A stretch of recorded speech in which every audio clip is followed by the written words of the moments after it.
tem uma coisa que é interessante, que eu tenho percebido, que sempre chega muito investidor que supostamente segue a filosofia do Barsi, mas chega com alguns clichês ou alguns mitos que não necessariamente são verdade. Por exemplo, um deles que a gente acabou de ouvir da Luíse é esse de que preço não importa. Mas também tem outro que é você compra e fica para sempre com o papel, que também é um mito aí do Warren Buffett, que diz que você tem que se casar ao estilo católico. O que vocês pensam disso? Quais são alguns mitos, algumas ideias erradas em relação ao método Barsi? Eu acho que essa história de não vender nunca, ela na realidade não existe. Eu acho que quando a gente fala em não vender nunca, é muito pensando no momento que você entrou no papel. Então você está entrando num papel, você avaliou todo esse contexto que a Luíse estava definindo, e eu gosto muito de separar o que é quantitativo do qualitativo, né? Então, o quantitativo é a análise numérica, os múltiplos, o valuation, mas o qualitativo é aquilo talvez que você não mede, né? Alguns intangíveis, qualidade das pessoas, coisas que é difícil às vezes precificar. Mas enfim, no momento que você fez toda essa avaliação e entrou numa empresa, e eu acho que nós aplicamos essa filosofia, você não entra pensando no momento de vender. Você está entrando com o objetivo de talvez casar. É um namoro que você já está enxergando lá na frente, né? Agora, você dizer que a partir daí você nunca vai vender é algo complexo. Por quê? Porque os contextos mudam. Então, a dinâmica competitiva da indústria onde essa empresa está inserida pode mudar. Inclusive o posicionamento dela, né, dentro dessa dinâmica. O controlador pode passar a agir de uma forma que você, como minoritário, não se sinta feliz ou confortável, né? Enfim, eu acho que algumas coisas vão mudando, onde você passa a pensar duas vezes se realmente é um investimento onde você nunca vai querer vender. E outro fator, obviamente, é o preço também, né? Então, existem algumas situações de mercado onde a euforia passa a ser tão exagerada com alguns papéis que muitas vezes você não necessariamente precisa sair dele por completo, mas você pode vender uma boa parcela dele e alocar em outros projetos tão bons quanto, mas que vão te trazer um nível de rendimento melhor do que aquele lá que talvez já tenha atingido um nível de preço acima do desejável. É mais ou menos por aí, mas existe venda, certamente. E você fala? Ao mesmo tempo, se você for parar para analisar um pouquinho assim mais friamente a própria, eu gosto muito de usar o exemplo do Barsi com a Unipar, até porque foi um exemplo que eu vivi também. Então ela teve uma hora que ela ela investiu numa empresa chamada Texis, que era uma empresa, né, que acho que vocês viram aí. Só que assim, ela não, a empresa, nesse momento, ela, entre aspas, perdeu um pouco do fundamento dela, né? Eu acho que ela não era aquela empresa que quem comprou inicialmente continuava comprando. Ao mesmo tempo, o Barsi, nessa época, ele continuou comprando. Então, assim, é uma postura que até você acaba sendo influenciado por isso, porque você fala, pô, é uma empresa que teoricamente perdeu o fundamento, né? Ela acaba perdendo um pouquinho o fundamento quando ela faz uma jogada dessa, né? E ele está comprando. Ele continua comprando porque ele acredita tanto no fundamento de uma forma que é impossível que ele venda. Ele quer se associar cada vez mais porque ele sabe que um dia esse negócio vai prosperar. Então, você vê uma atitude dessa e você fala, poxa, ela perdeu um pouquinho os fundamentos dela, né? Por que será que ele não vendeu? Ele continuou comprando.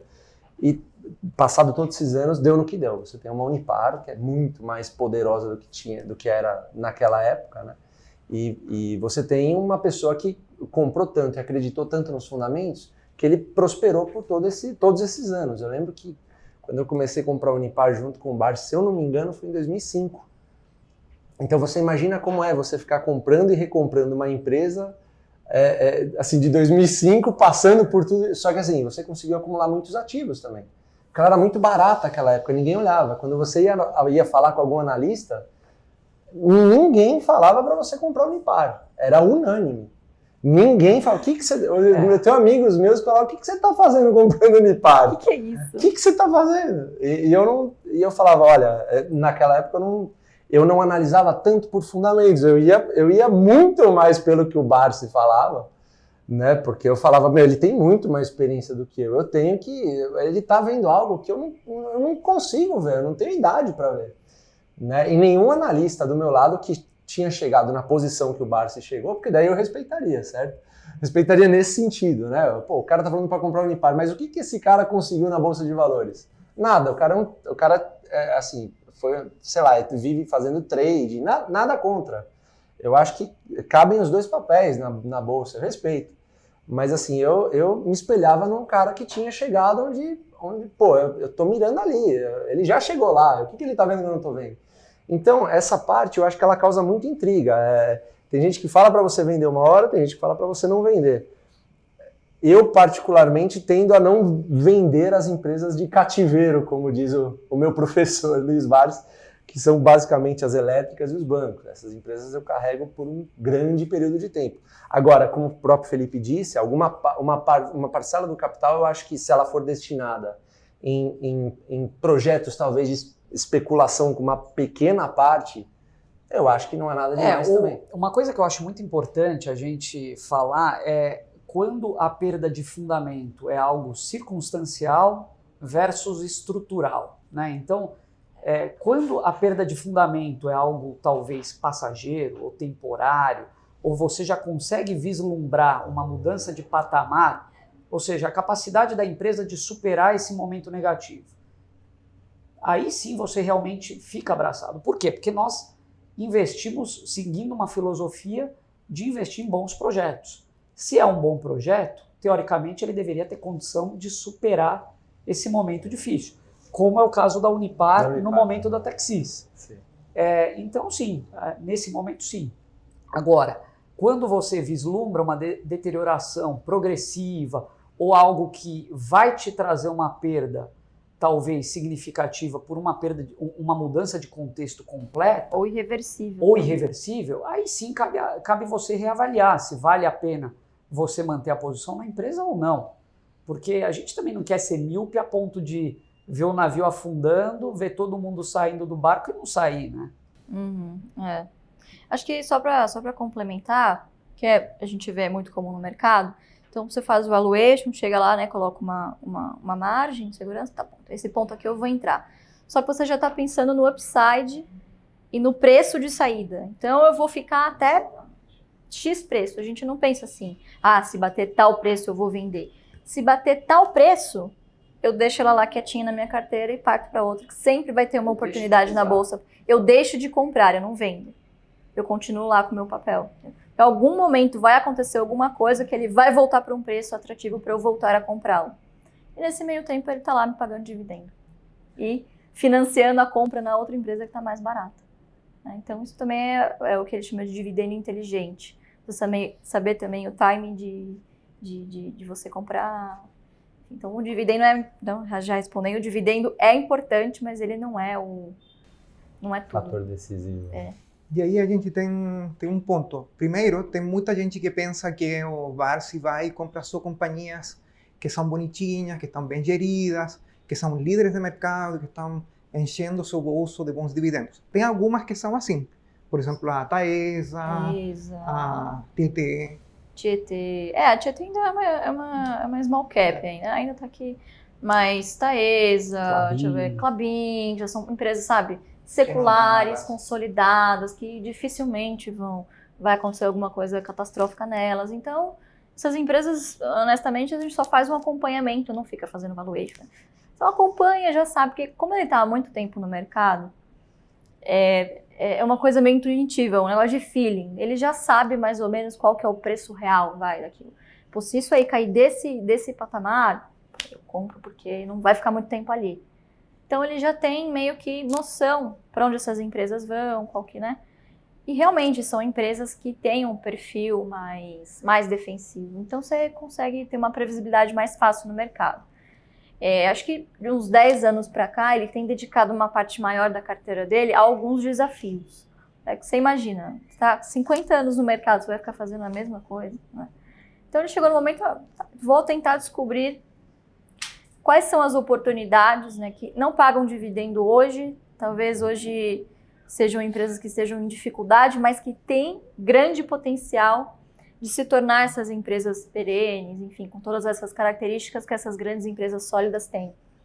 Então, como a gente já falou aqui, é o caso da Unipar, deixa eu ver o que mais, Locamérica, essa todo mundo, ninguém sabe porque ele não divulgou muito, mas Locamérica também foi logo que abriu o capital, ele foi conhecer, né, os gestores, e existem boas oportunidades, né? Então é um mito também de que ele só investe em empresa de dividendo, né, da carteira previdenciária, ele dedica sim uma parte da carteira dele ao risco, né? Mas a gente tem que lembrar que 10% da carteira dele, né, é muita grana, né? 10% da minha carteira é pouquinho, né? Então, quando ele entra com bastante posição. Então, ele sabe que ele pode fazer a diferença, entrar como um acionista ativo e, se alguma coisa desagradar, ele pode impedir ou pode auxiliar de alguma maneira, que também foi o que aconteceu com a Unipar. A Unipar é um caso simbólico, né? Aconteceu de tudo, tá? Então, em 2017, só não aconteceu a OPA, porque ele era um acionista ativo, tinha 20% das PNs, e sem a venda da parte dele, a OPA não poderia acontecer. Então, é uma segurança para ele. Ele aporta de tal maneira que ele possa influenciar na vida dessas companhias de maior risco, vamos por assim. Hay una cosa bonita, interesante, que os grandes investidores como Warren Buffett también pasan por un ciclo. Então, eles começam investindo como qualquer pessoa normal, mas depois, quando eles ganham força, eles vão passando, dado que é mais difícil você encontrar ativos bem desconhecidos, porque o mercado vai sendo mais conhecido, vai sendo mais bem coberto, e você ganha força, então é difícil você comprar e não afetar a cotação do papel. Você começa a ser mais ativista, meio que você muda para ser um private equity, entre aspas. E eu acho que o Barsi está nesse ponto da vida. Ir pegando companhias que estão com alguma dificuldade ou que estão sendo pouco olhadas pelo mercado, a fazer um aporte significativo e depois tentar fazer uma diferença. Sim. Dado que ele tem uma experiência de 50 anos na bolsa. 50 anos, Não que ele tenha uma experiência na gestão de empresas, mas a experiência de mercado é muito importante. Eu vejo que nas empresas as pessoas que estão lá têm uma visão completamente errônea do mercado de capitais. Então, ele estando lá presente de alguma maneira, é uma forma também dele ajudar de como essa empresa vai ser vista no mercado. Quer dizer, o Barsi estar numa companhia hoje, quer dizer que ele vai ser um cara que vai olhar para os minoritários, ele vai ver será que essa empresa tem realmente condições de pagar dividendos, será que agora é o momento, será que agora não. Então, tem também uma coisa toda de, o Luiz Barsi está lá, eu sei que eu estou sendo bem representado, tem alguma coisa desse tipo também. Traz uma certa segurança, exatamente. Então tem essa parte ativista dele nesses últimos 10 anos, tem sido assim, uma coisa bem importante. Aí tem uma coisa que é interessante, mais uma, eu acho que não sei se chamar de mito ou de besteira, que eu vi uma discussão no Twitter, você não precisava fazer modelos, investir é super fácil, então é só você ver se a companhia é bonita, mais ou menos. Na verdade, você não faz modelo de nada, não faz conta de nada, porque grandes investidores como Barsi ou Warren Buffett, eles não fazem modelos. O que vocês opinam disso? Uhum. Na verdade, assim, realmente, meu pai, não sei nem se ele sabe o que é Excel, ele não faz modelo. Mas ele já tem a expertise necessária para olhar, ele tem um Excel na cabeça, ele viveu toda a história da empresa. Então, ele tem capacidade de saber mais ou menos quanto que vale aquele ativo. Ele pode se dar o luxo de fazer alguma coisa dessa e faz os acompanhamentos pelos múltiplos. Tem outras formas de você fazer o valuation sem ser o fluxo de caixa descontado, né? Você tem os múltiplos, você tem, enfim, aí uma infinidade de ferramentas. O que eu acho que é um mito é você não fazer a conta. Não é que você não vai fazer a conta, é que o preço isso não é o fator determinante, eu não vou olhar só para isso. Porque a gente tem que lembrar também que quando você faz um fluxo de caixa, tem muitos fatores ali que são pessoais. Se eu calcular o preço justo de uma empresa, não é o mesmo que você calculou. Não é o mesmo que ele vai calcular, não é o mesmo dele. Então você pode chegar a conclusões completamente diferentes. De repente, como eu disse, você indo à empresa, putz, não, aquilo lá que eu fiz no meu modelo estava errado. Porque eu vi que não é bem assim, talvez o crescimento seja maior, tal.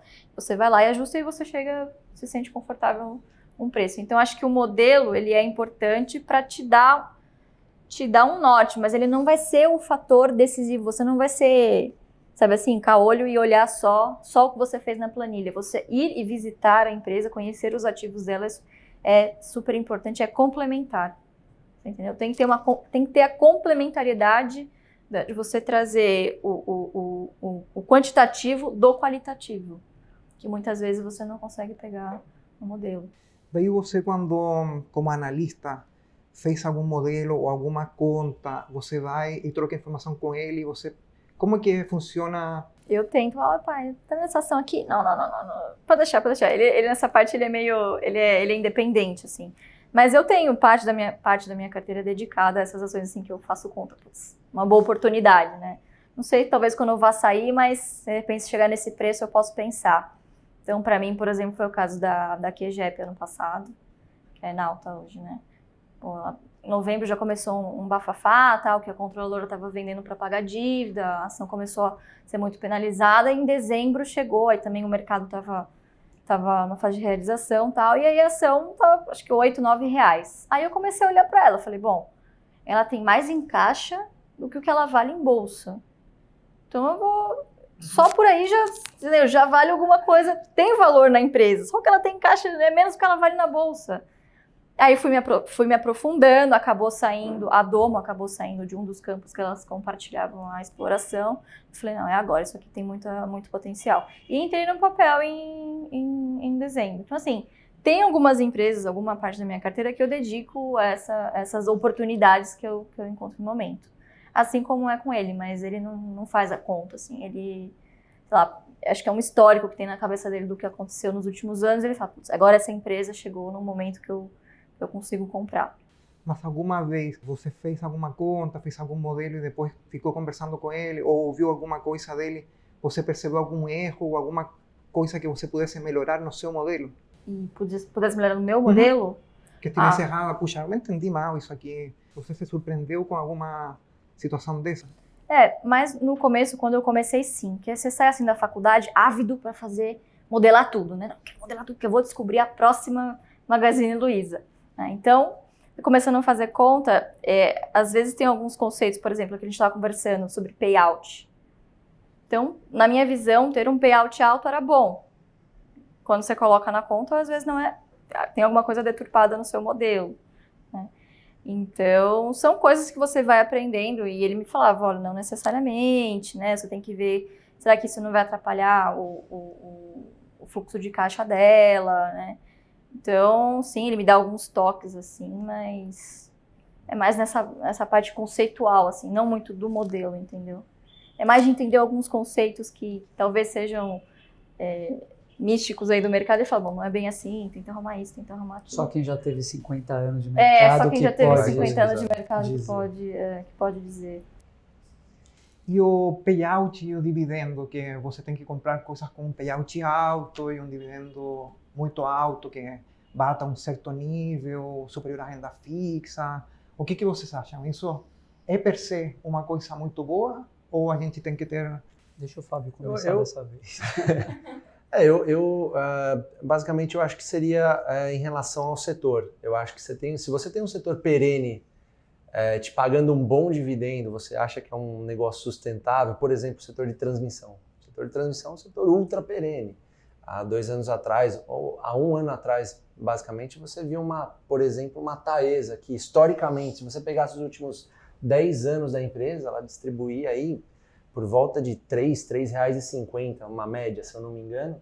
Ela era cotada a R$17, R$16 num setor de transmissão, onde você tem contratos de longuíssimo prazo, de 30 anos, com um gargalo, que é o setor energético no Brasil, né? Você tem um potencial de crescimento gigante, monstruoso, até 2026, se eu não me engano, havia até acho que era da BB Investimentos, você que me mandou até.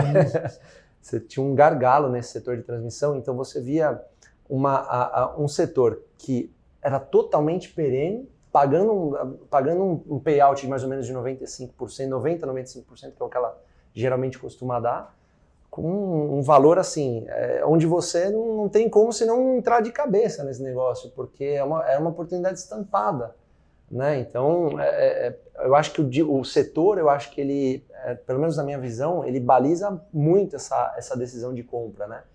Setores como de transmissão energética e bancos, eu acho que são setores que você não tem muito medo de errar. Acho que quanto mais eles caem, mais você fica de olho, né? Mas eu acho que, mais do que isso, Herrera, eu acho que a gente tem... O que eu vejo muito nas pessoas quando estão começando a investir, segundo até o que você recebeu no Twitter, né? Investir é fácil? É. Mas o que essas pessoas estão falando, estão perguntando, na verdade, elas querem saber se o operacional é fácil, se comprar e vender é fácil. Isso é ridículo, qualquer um consegue. Você aperta um botão, você compra uma ação. Você aperta um botão, você vende uma ação. O mais difícil é o comportamento que você vai ter que desenvolver, e isso só os anos, o passar do tempo quem vai, na minha visão, determinar o investidor que você é. Porque você vai ver, o mercado ele te testa, ele me testou várias vezes, se você realmente está convicto daquilo que você está fazendo ou não.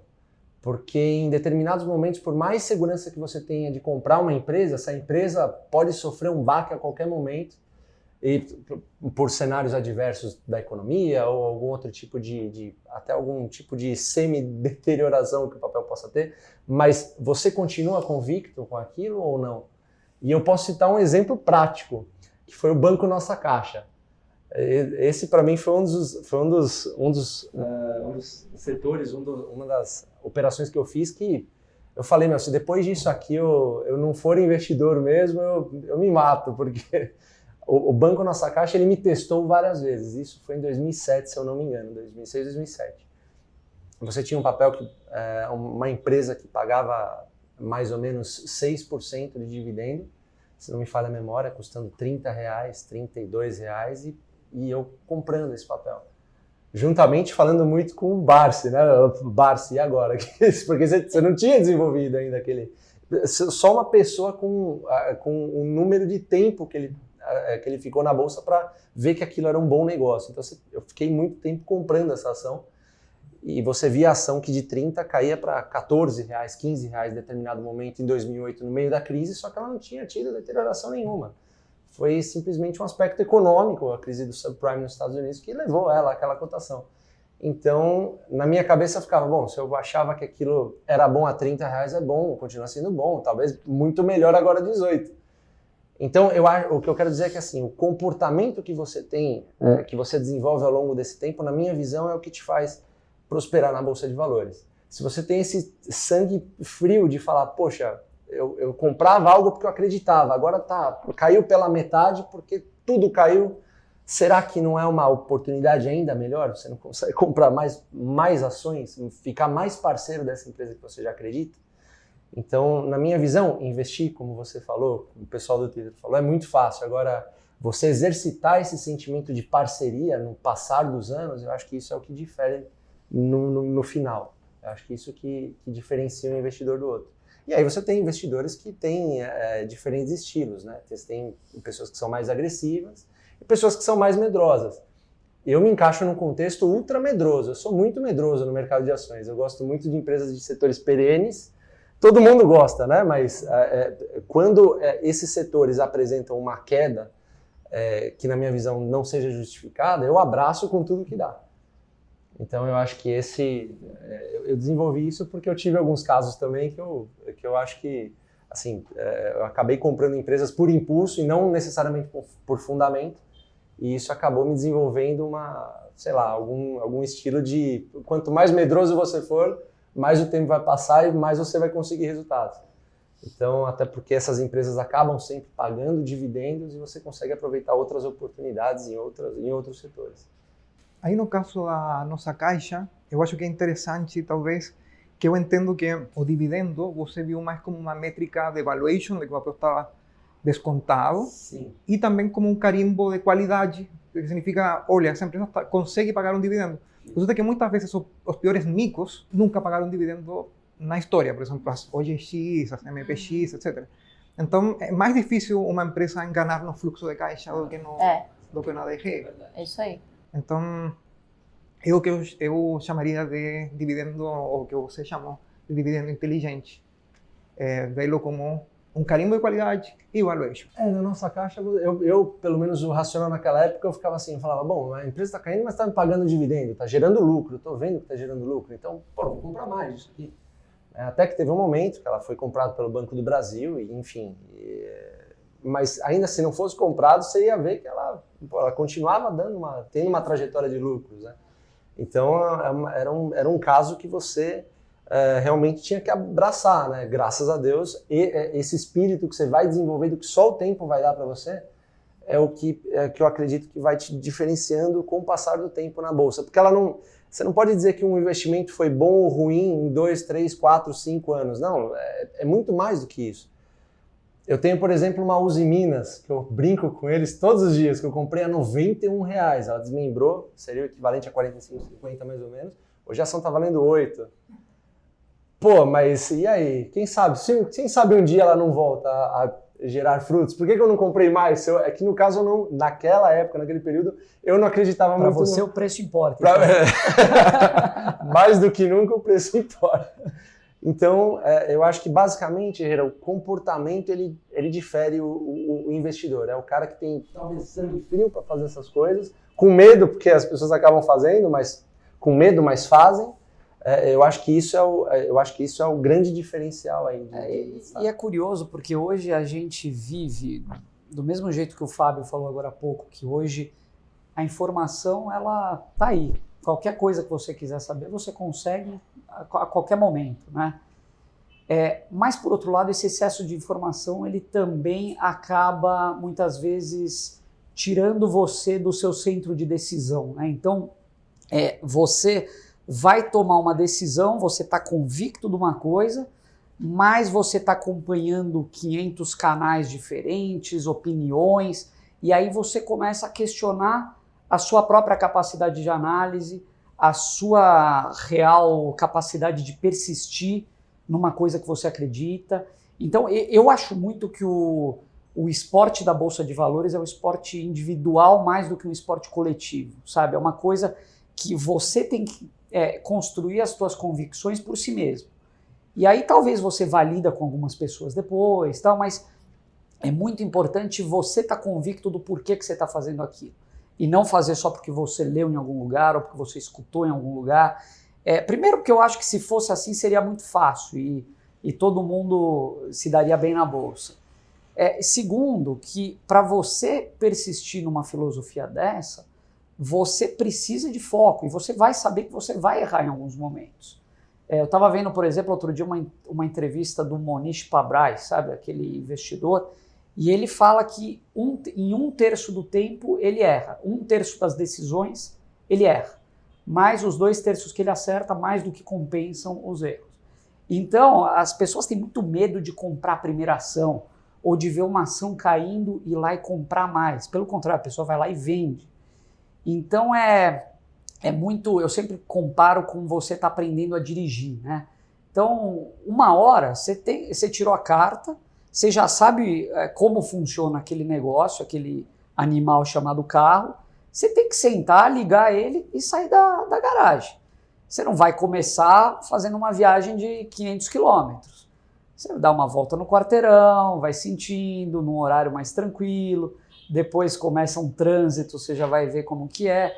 Eu acho que na bolsa é mais ou menos a mesma coisa. O tempo vai passando, você vai tomando mais confiança com algumas decisões que você toma, você consegue formar suas convicções apesar do que todo mundo fala, e esse é o momento talvez que você atinge a capacidade plena de você tomar decisões sozinhos e seguir adiante, sabe?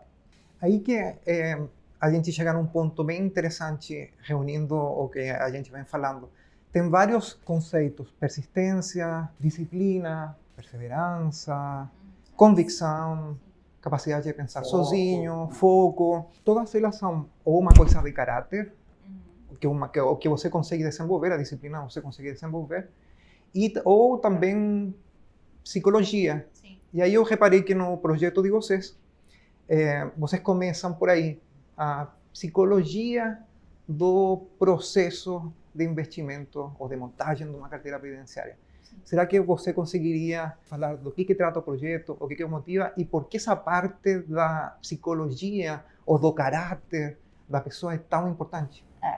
Bom, primeiro assim, né, tem pessoas que já chegam na bolsa e acham que vão conseguir operar sozinhos. Bom, agora eu já sei tudo, já li sobre todos os livros, agora eu vou... Quando você chega na prática, é uma coisa completamente diferente. A volatilidade assusta, né?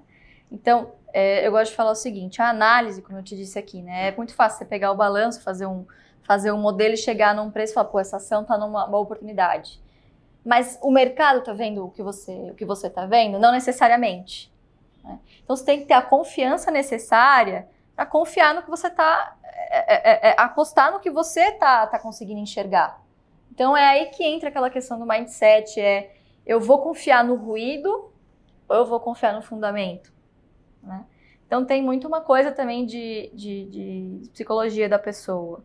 Né? Então, a gente já começa falando dessa parte, porque de nada adianta você já partir para quais são os indicadores que ele olha, qual é a carteira dele, por que ele comprou tal papel, se você antes não traça um objetivo. Por que você está aqui? Né? Então, eu gosto de pensar, comparar mais ou menos como se você fosse fazer uma dieta. Você começa fazendo uma dieta, não, eu quero fazer dieta porque eu quero perder 10 quilos. Ou você vai fazer uma dieta, não, eu quero ter um estilo de vida mais saudável, eu quero viver melhor, viver mais. Então, são objetivos completamente diferentes. Talvez você perdeu 10 quilos, você engorde o dobro depois. Né? Quando você tem um objetivo permanente no foco no longo prazo, dificilmente você vai se desvirtuando no meio do caminho. Então, você sabe que você tem que procurar uma nutricionista, ou seja, procurar um bom profissional no começo.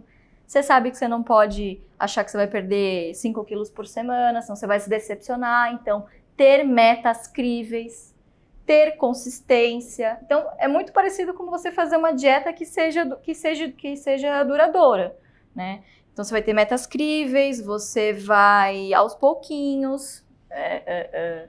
É toda uma mudança que acaba afetando o seu modo de vida.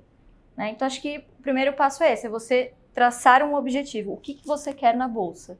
E a partir daí você vai colocando em prática.